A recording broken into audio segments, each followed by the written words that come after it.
ជំរាបសួរបងប្អូនទាំងអស់គ្នាថ្ងៃនេះដែរគឺខ្ញុំកំពុងតែបង្ហាញជាមួយនឹងហ្គេមតែប៉ុន្តែវាដូចតែជាមួយនឹង game stick ទេប៉ុន្តែគាត់ថា game stick ដែលខ្ញុំបានបង្ហាញបងប្អូនរាល់ថ្ងៃដូចជា X9 ដូចជា M15 Plus ឬមួយក៏ M22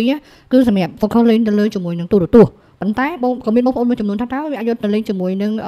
ទូរទស្សន៍សំទោសដូចជាកុំព្យូទ័រឬមួយក៏ laptop អីបានអត់ all in one អីហ៎អញ្ចឹងសម្រាប់ game stick ដែលខ្ញុំបានបង្ហាញ X9 Pro អីអស់ហ្នឹងគឺអត់អាចលេងបានជាមួយនឹង laptop ទេតាមពិតវាអាចលេងបានតែវាត្រូវការឧបករណ៍ខាងក្រៅទិញបន្ថែមទៀតណាអញ្ចឹងយើងត្រូវចំណាយ2តង់តែសម្រាប់បងប្អូនដែលគាត់មានដូចជាកុំព្យូទ័រ laptop ឬមួយក៏អីគឺបងប្អូនអាចជ្រើសរើសយកប្រភេទ game នេះប្រភេទ game ហ្នឹងឈ្មោះគេហៅថា Battle Terra អីអញ្ចឹងណាបងប្អូនប៉ុន្តែអានេះខ្ញុំមិនមែនកំពុងតែចង់បង្ហាញថាលក់អីគឺខ្ញុំកំពុងតែតេស្តអញ្ចឹងបើសិនជាវាអូខេខ្ញុំអាចនឹងយកវាមកលក់ហើយក៏អាចនឹងផ្សំគុំគ្នាជាមួយនឹងដៃដែរសម្រាប់ដៃគឺខ្ញុំឃើញថាវាអូខេអញ្ចឹងបងប្អូនណាដែលគាត់ចង់រងចាំអីតតពេលដែលខ្ញុំចូល stock ក្រោយបើសិនជាខ្ញុំយកមកណាហើយខ្ញុំមានភាគរយខ្ពស់ក្នុងការយកមកនេះអានេះគឺខ្ញុំកំពុងតែលេងនៅជាមួយនឹងប្រភេទកុំព្យូទ័រ all in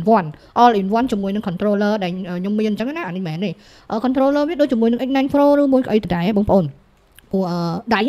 អញ្ចឹងបើសិនជាបងប្អូនសួរខ្ញុំថាអានេះមាននៅបើមានតម្លៃម៉ានអីម៉ាននៅពេលដែលចូល stock ខ្ញុំនឹងប្រាប់បងប្អូនតែខ្ញុំគ្រាន់តែចង់ប្រាប់បងប្អូនថាបងប្អូនដែលចង់លេងអាប្រភេទ game ត្រីចាស់ចាំមាន PlayStation 2 ឬមានក៏មានអីហ្នឹងណាឥឡូវខ្ញុំឲ្យសម្រាប់លេងជាមួយតែកុំព្យូទ័រជាមួយនឹង all in one ឯបានអត់ចាំបាច់ត្រូវការអីញ៉ៃញ៉ៃអញ្ចឹងអាចថាជើងក្រោយបងប្អូនណាជើងក្រោយខ្ញុំនឹងយកវាអាចនិយាយទៅ99%ដែលខ្ញុំយកវាមកចូល stock ព្រោះអីវាលេងជាមួយនឹង controller បានវាមាន game ត្រីចាស់ត្រីថ្មីដូចជាអីហ្នឹងនៅនេះ game ទូដាក់កាក់អីហ្នឹងមានច្រើនអញ្ចឹងសម្រាប់បងប្អូនដែលនៅតែចង់លេងហើយអត់មានទូទេគាត់ចង់លេងលើ laptop របស់គាត់ហើយធ្លាប់ទៅសួរខ្ញុំជាមួយនឹង game box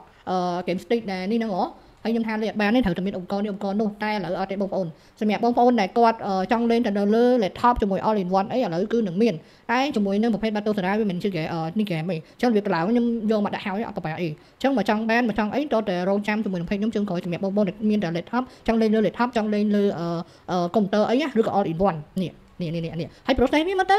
ដូចជាមួយនឹង game stick ដែរដូច game stick ដែរបងប្អូនគាត់ថា game stick គេផ្ដោត focus លេងទៅលើទូរទស្សន៍អញ្ចឹងអានេះបងប្អូនចង់លេងដូចលើតុកុំព្យូទ័រតុកអីសម្រាប់ relax អីអត់ចង់ download អត់អីនេះប្រភេទនេះមានដូចជាឃើញមាន King Fighter មានអីរបស់គេដែរអញ្ចឹងឃើញថាមាន game ចាស់ច្រើនកាលទូដាក់កាមាន PlayStation 2 PSP និង PlayStation 1ឃើញមានច្រើនបងប្អូនហើយចាំពេលដែលខ្ញុំមានអីវ៉ាន់ចូល stock ខ្ញុំនឹងធ្វើការ